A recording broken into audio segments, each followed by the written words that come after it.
వి gold trusted gold buyers మీరు తాకట్టు పెట్టిన బంగారాన్ని విడిపించి ఈ రోజు ఉన్న మార్కెట్ ధరకు కొనబడను.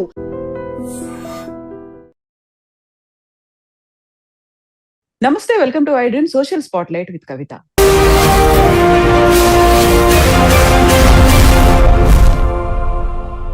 అమెరికాలో ఒక డెసిషన్ తర్వాత ఇంకొక డెసిషన్, అది కూడా పర్టికులర్ గా భారతీయుల్ని, భారతదేశాన్ని టార్గెట్ చేస్తూ ఎందుకు జరుగుతున్నాయి? 25% నుంచి 50% టారిఫ్లను పెంచిన తర్వాత ఇప్పుడు సడన్ గా H1B వీసాలకు సంబంధించి ఫీజుని అతి ఎక్కువగా ఎందుకని పెంచారు? గతంలో $15,000 ఉంటే ఇప్పుడు అది $1,00,000 పెంచాల్సినటువంటి అవసరం ఏమొచ్చింది? ఎందుకని భారతీయుల్ని, భారతదేశాన్ని టార్గెట్ చేస్తూ ట్రంప్ డెసిషన్స్ తీసుకుంటున్నారు? గతంలోనే 25% ఉన్నటువంటి టారిఫ్ ను 50% పెంచితే ఇప్పుడు H1B వీసాలకి సంబంధించి ఫీజుని అమాంతం ఎందుకు పెంచేశారు? గతంలో $15,000 ఉంటే రేపటి నుంచి అది $1,00,000కి ఫీజు పెంచాల్సినటువంటి అవసరం ఏమొచ్చింది? ఇది ఎవరి మీద ఇంపాక్ట్ చూపించబోతోంది? మనతో పాటుగా ఉన్నారు centre for human security studies founder doctor Ramesh Kanneganti గారు. రమేష్ గారు, నమస్కారం అండి. నమస్తే మేడం. నమస్తే మేడం. రమేష్ గారు, ఇప్పుడు great yeah make America great again అనేటువంటి నినాదం అక్కడ అమెరికన్స్ కి, దాంతో పాటుగా అక్కడ ఉన్నటువంటి జాతీయతను పెంచడానికి అనుకుంటే ఉన్నటువంటి ఒక హ్యూమన్ రిసోర్స్, ఒక మ్యాన్ పవర్ మీద ఎఫెక్ట్ చూపిస్తోంది. ఎట్ ద సేమ్ టైం భారతీయులకు సంబంధించి ఉద్యోగాల మీద ఎందుకని ఇంత ప్రభావం? అందులోనూ పర్టికులర్ గా సాఫ్ట్వేర్ ఎంప్లాయీస్ గురించి మాట్లాడుకుంటే అక్కడున్న దాంట్లో మెజారిటీ భారతీయులే ఉన్నారు అన్నప్పుడు ఇంత ఫీజు పెంచడానికి కారణం ఏంటండి అసలు? అదే ఒక ఇండస్ట్రియలిస్ట్ ని, ఒక కార్పొరేట్ వ్యక్తిని అమెరికా ప్రెసిడెంట్ గా ఎన్నుకున్న తర్వాత వాళ్ళు చాలా అంటే ఆయన వ్యూస్ అన్ని ఎవ్రీథింగ్ ఈజ్ 2+2=4 అనే ఒక చందంగా ఉన్నాయండి. అది it is not good for the United states of America at the end. ఆయన మహాయితీకి ఒక 2 years ఉంటారు madam. Science, technology, engineering, mathematics లో నెంబర్ 1 గా ఉన్న ఇండియన్ బ్రెయిన్ ని ఉపయోగించుకోకపోవటం అనేది వాళ్ళ యొక్క నష్టం అమెరికాకి. నేను ఒక అమెరికన్ స్టడీస్ లో నేను మరి రీసెర్చ్ చేస్తాను, పిహెచ్డి చేసి ఉన్నాను, మీకు తెలుసు అది. దాని ప్రకారంగా నేను చెప్పేది ఏంటంటే, ఇది భారత్ కి చాలా మంచి మేలు చేశాడు ఆయన. పెంచితే పెంచాడు $1,00,000 కానీ భారత్కి ఎట్లా మేలో చెప్తాను నేను. ఎలా అంటే, ఈ బ్రెయిన్ డ్రైన్ అనేది కొంతవరకు ఈ ఆగిపోవడానికి అవకాశం ఉంది. తద్వారా ఇక్కడ మన ఐఐటీస్ లో, ఐఐఎంస్ లో, ఇక్కడ ఎన్ఐటీస్ లో, రీజనల్ ఇంజనీరింగ్ కాలేజెస్ లో, రూరల్ ఇంజనీరింగ్ కాలేజెస్ లో చదువుకున్న యువత అమెరికా వెళ్తాం అనేది ఒక ఫ్యాషన్ అయిపోయింది. అది కూడా తగ్గుద్ది కొద్దిగా ఇప్పుడు. దయచేసి అంటే ట్రంప్ తెలియకుండానే మనకి మేలు చేస్తున్నాడు అని అనుకోవాలి. తర్వాత ఇంకోటి ఏంటంటే, మన లోకల్ టాలెంట్ మనకే ఉపయోగపడి మేక్ ఇన్ ఇండియాలో భాగంగా వాళ్ళేంటి, మేక్ అమెరికా గ్రేట్ అగైన్ అనే భాగంగా వేరే కంట్రీస్ వాళ్ళు ట్రావెల్ కానీ, వాళ్ళకి వచ్చే వీసాలను కానీ రిస్ట్రిక్ట్ చేస్తున్నారు ట్రంప్. సో అది వాళ్ళ వైపు నుంచి చూసినప్పుడు మేక్ అమెరికా గ్రేట్ అగైన్. కానీ అతను చేస్తున్న యాక్షన్స్ ఏవైతే ఉన్నాయో, తీసుకుంటున్న డెసిషన్స్ ఏవైతే ఉన్నాయో, పాలసీ లెవెల్ డెసిషన్స్, వాటి మూలంగా భారతదేశానికి షార్ట్ టర్మ్ లో కొద్దిగా ఇబ్బంది అనిపించినా లాంగ్ టర్మ్ లో చాలా హెల్ప్ చేస్తాయి మేడం. ఎట్లా అని చెప్తానండి, $1,00,000 కట్టుకొని అక్కడ అమెరికాలోకి వెళ్ళినా గానీ వాళ్ళు సంపాదించే ప్రతి డాలర్లో ఆల్మోస్ట్ 40% వరకు ట్యాక్స్ వెళ్ళిపోద్ది అమెరికాలో. సో మన ఇండియాలో అంత ట్యాక్స్ లేదు. ప్లస్ మనకు అయిన వాళ్ళు, మన ఫ్యామిలీస్, మన బంధుత్వాలు, మంచి చెడు అన్ని ఇండియాలో మనకు ఉన్నాయి. ఇప్పుడు ఇండియా కూడా ఈ లిబరలైజేషన్, ప్రైవేటైజేషన్, డిజిటలైజేషన్, గూగులైజేషన్ కాలంలో India is no less than any foreign country given the IT infrastructure or corporate setups or multinational companies or very soon global capability centres పెరుగుతున్నాయి. మనకి జీసీసీలు, global capability centres, data centres పెరుగుతున్నాయి. కాబట్టి మనము మన భారతదేశాన్ని విడిచిపెట్టి వెళ్లాల్సిన అవసరం లేదు. ఇది తాత్కాలికంగా మనకి ఇబ్బందిగా అనిపించవచ్చు, ట్రంప్ యొక్క తెలివి తక్కువ పనిగా మనకి కనిపించవచ్చు. కానీ భారతదేశానికి చాలా మేలు చేసినాడు ట్రంప్. కవిత గారు, సో ఇప్పుడు బ్రెయిన్ డ్రైన్ అవ్వకుండా ఉంటుంది, మన టాలెంట్ మనకు ఉపయోగపడుతుంది అని అనుకున్నప్పుడు అలాంటి అవకాశాలు ఇప్పుడు ఇమ్మీడియట్ గా మనం ఒక స్టార్ట్అప్ స్టార్ట్ చేయాలన్నా, లేకపోతే ఒక సాఫ్ట్వేర్ కంపెనీ స్టార్ట్ చేయాలన్నా, లేకుంటే ఇంకొక చోట ఉద్యోగం భారతదేశంలోనే చేసుకోవాలన్నా కానీ అలాంటి వైడ్ స్ప్రెడ్ స్కోప్ అనేది ఇప్పటికిప్పుడు కనిపిస్తుంది అంటారా? మేడం, అదే మీరు చెప్పాను. షార్ట్ టర్మ్ లో కొద్దిగా కష్టంగా అనిపించినా మన వాళ్ళల్లో ఒక అంతర్మదనం స్టార్ట్ అయింది, మన ఇండియన్స్ లో, మన ఇండియన్ యూత్ లో, especially science, technology, engineering, mathematics backgrounds నుంచి ఎవరైతే ఉన్నారో వాళ్ళలో ఒక అంతర్మదనం స్టార్ట్ అవుతుంది. ఆల్రెడీ స్టార్ట్ అయింది మన భారతదేశంలో కూడా. ఏంటంటే, why not we strengthen our own country? Why to work like a cyber coolie in a foreign country? I'm deliberately using this word. Cyber కూలీగా వేరే దేశంలో పనిచేయాల్సిన అఘాయిత్యం మనకేంటి? ఒక ఆంటర్ప్రినర్ గా మన భారతదేశంలోనే ఒక డెవలప్మెంటల్ ప్రాసెస్ లోకి వెళ్ళడానికి చాలా అవకాశాలు ఉన్నాయి. కాబట్టి అలాంటి ఈకో సిస్టమ్ ఉందా అని మీరు అడిగారు. ఏది అమెరికాలో ఉన్న ఈకో సిస్టమ్ లాంటిది భారతదేశంలో ఉందా? ఆ ఈకో సిస్టమ్ కోసమే కదా మనం భారతదేశం విడిచిపెట్టి అమెరికా వెళ్తుంది.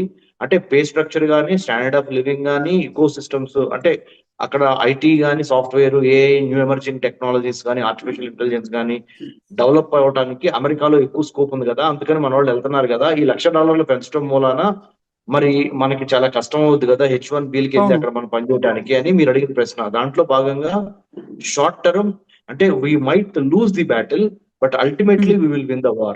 The moment we don't have certain things which America has, we will concentrate on those things to build in India itself. Even though let it take another 5 years. ఒక 5 to 6 years పట్టినప్పటికీ, లేదా ఒక 10 years పట్టినప్పటికీ, 10 years is a big thing. I don't think it will take 10 years.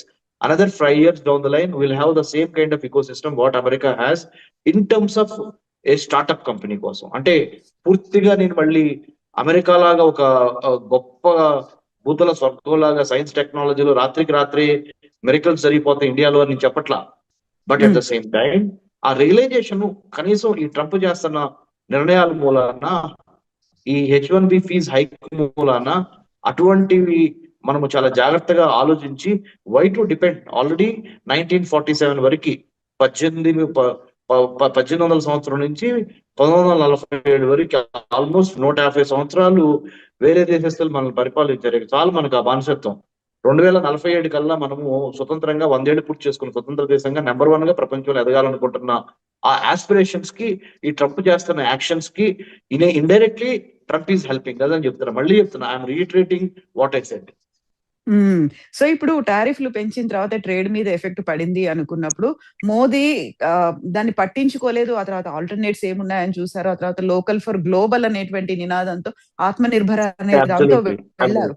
ఇక్కడ ఉన్నటువంటి products కి మనకు కావాల్సినటువంటి ఒక market ని క్రియేట్ చేస్తున్నారు. బట్ సాఫ్ట్వేర్ ఎంప్లాయీస్ కి సంబంధించి ఆల్రెడీ అక్కడ ఒక క్రైసిస్ ఉంది అనుకున్నప్పుడు, పే ఆఫ్ అక్కడ లే ఆఫ్స్ కూడా అవుతున్నప్పుడు నిజంగా అంత పే ప్యాకేజ్ అనేది మన దగ్గర ఉంటుందా? ఇంత మందికి సంబంధించి డెవలప్ చేసుకోవాలి అనుకుంటే కూడా టైం పడుతుంది అనుకున్నప్పుడు ఈ షార్ట్ టర్మ్ లో ఉన్నటువంటి ఈ క్రైసిస్ కావచ్చు, దీన్ని ఎలా మేనేజ్ చేయాలంటారు? దానికి కావాల్సినటువంటి కెపాసిటీతో మన వాళ్ళు చాలా మంది just it is matter of 2 years only. ఈ 2 years తర్వాత డెమోక్రాట్స్ ప్రెసిడెంట్ అవుతున్నాడు డెమోక్రాటిక్ పార్టీ నుంచి. ఈ రిపబ్లికన్స్ కి కాలం చెల్లిపోయింది. సో నేను అందుకనే I'm not concerned about it. I'm not perturbed, I'm not disturbed. Because నాకు తెలుసు, ఒక అమెరికన్ స్టడీస్ లో డాక్టరేట్ చేసి అమెరికన్ గవర్నమెంట్ ని, పాలిటిక్స్ ని, ఫారెన్ పాలసీని క్షుణ్ణంగా పరిశీలిస్తున్న వాడిగా చెప్తున్నాను. ఇట్ ఈస్ జస్ట్ ఒక టీ కప్పులో తుఫాన్. జస్ట్ అనదర్ కళ్ళు మూసి తెలిసేలోపు 2 ఏళ్ళు అయిపోతాయి. ట్రంప్ వెళ్ళిపోతాడు.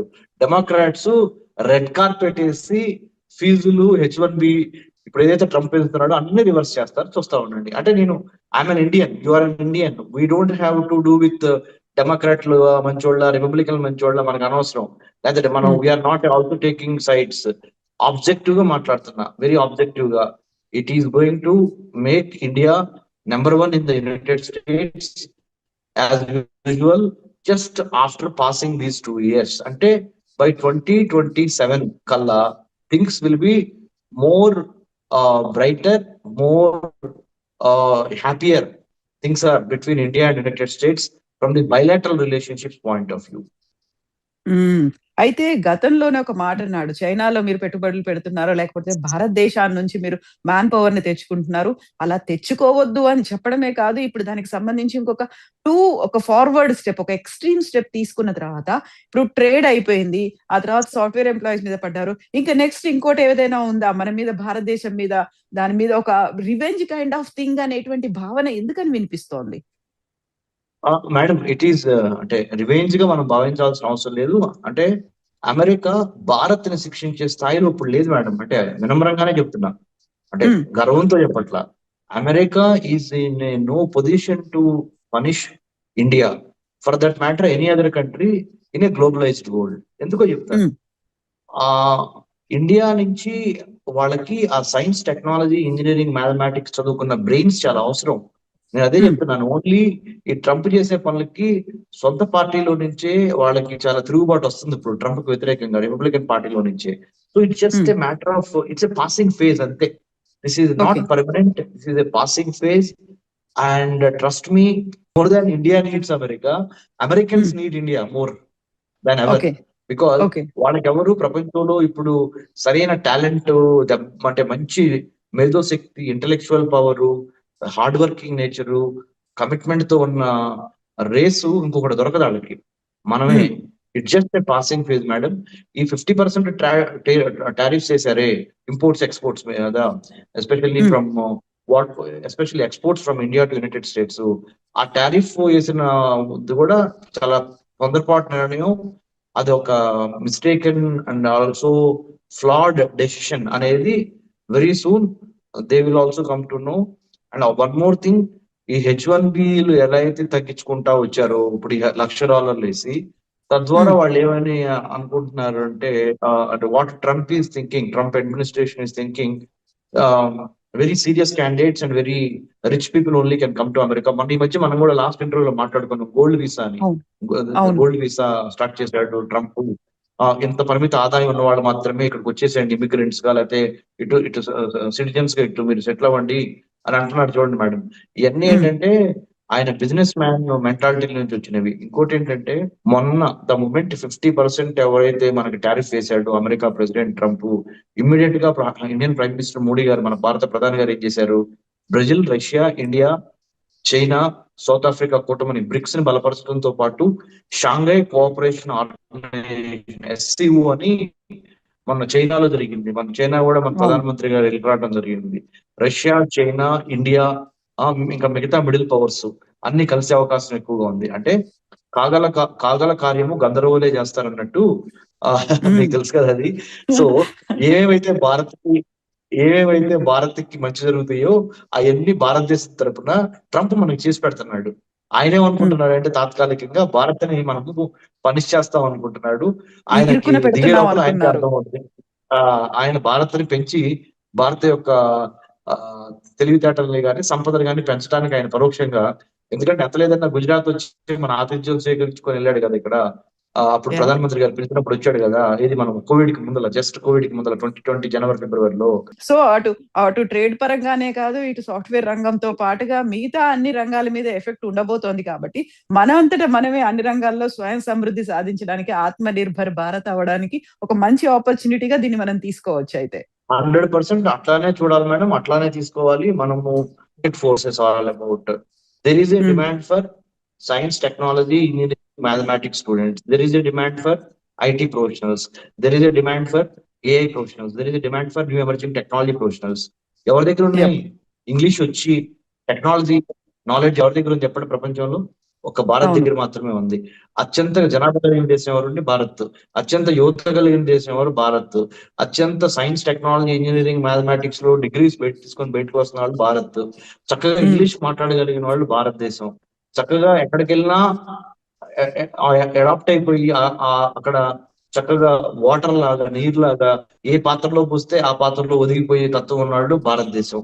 సో ఈ పంచభూతాలు మన దగ్గర ఉన్నాయి మేడం. నథింగ్ టు వర్రీ, వాళ్ళే దిగి వస్తారు. మళ్ళీ మన ఇద్దరం ఇంకొక ఇంటర్వ్యూలో రమేష్ గారు, yes madam, Kavitha garu, we have spoken that day, you see now it has become true అంటారు. మన ప్రేక్షకులు కూడా మనకి ఆ విధంగానే స్పందిస్తారు. చూస్తా ఉండండి. It is not only optimism, it is the real practical real time assessment of America and India bilateral relationship లో. ఇప్పుడు H1B వీసా ఫీజు పెంచడం కానీ, స్టూడెంట్స్ ని బాగా కఠినతరం చేయడం కానీ, ఇండియన్ స్టూడెంట్స్ అమెరికాలో చదువుకోవటం మీద, ఇవన్నీ తాత్కాలికంగా భారత్ కి పెయిన్ కలిగిస్తాయి కానీ లాంగ్ టర్మ్ లో, అంటే ఇవాళ నుంచి 5 ఏళ్ల తర్వాత భారత్ పై చేయిలో ఉండడానికి ఇప్పుడు పునాది పడింది. నేను Yeah. అమెరికన్ స్టడీస్ ని అనాలిసిస్ చేసి చెప్తున్నాను. ఎస్ అండి. Thank you so much Ramesh గారు. థ్యాంక్ యూ అండి. And don't forget to subscribe to iDream. And for more videos, Please subscribe to iDream. Please subscribe to iDream. Please subscribe iDream. And please subscribe to iDream. For more videos, subscribe to iDream. please like, share and subscribe to the channel. Congratulations, iDream. Subscribe to iDream. Subscribe to iDream. So subscribe to iDream Media. iDream ki iDream team అందరికి huge congratulations. Please subscribe iDream Media. Please subscribe to iDream. Subscribe iDream. Please subscribe to iDream. iDream అంటే నా కళల channel subscribe చేసుకున్నారు, నోరు తిరుగుతలేదు, మీరైతే గంట గుర్తు కొట్టండి. For more such videos, please subscribe to iDream. Subscribe to iDream. Please subscribe to iDream. Please subscribe iDream Media. Please do subscribe to iDream. Please subscribe to iDream Media. For best entertainment and information, please subscribe iDream.